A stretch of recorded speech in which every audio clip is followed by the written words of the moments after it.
Parenting styles மொத்தம் 4 இருக்கு. அது என்னென்னு வாங்க பார்க்கலாம். First one authoritative parenting.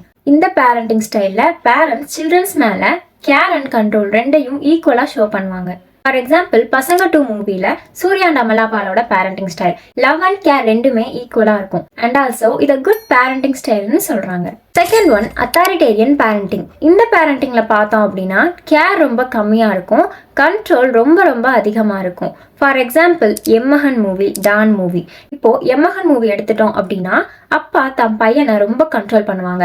ஆனா லவ் இல்லைன்னு இல்லை, அதை அவங்க ஷோ கூட பண்ண மாட்டாங்க. Third one permissive parenting. இந்த பேரண்டிங்ல பார்த்தோம் அப்படின்னா கேர் ரொம்ப ரொம்ப அதிகமா இருக்கும், கண்ட்ரோல் ரொம்ப கம்மியா தான் இருக்கும். ஃபார் எக்ஸாம்பிள் அபியும் நானும் மூவி, அப்பா மூவில வர சமுத்திரகனி கேரக்டர். இப்போ அபியும் நானும் மூவி எடுத்துக்கிட்டோம் அப்படின்னா பிரகாஷ் ராஜ் அவங்க பொண்ணை ரொம்ப கேர் பண்ணி வளர்ப்பாங்க, ஆனா கண்ட்ரோல் அவ்வளவா இருக்காதுல்ல. ஸோ இதெல்லாம் பெர்மிசிவ் பேரண்டிங்னு சொல்றாங்க.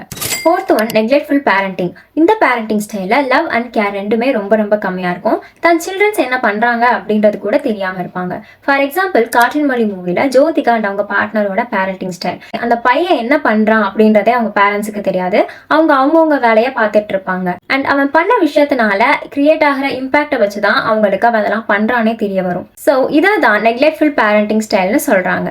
இப்போ நான் சொன்ன இந்த பேரண்டிங் ஸ்டைல்னால சில்ட்ரனோட டெவலப்மெண்ட் எப்படி எஃபெக்ட் ஆகுது அண்ட் அதோட இம்பாக்ட் என்ன அப்படின்றதெல்லாம் நம்ம நெக்ஸ்ட் வீடியோஸ்ல பார்க்கலாம்.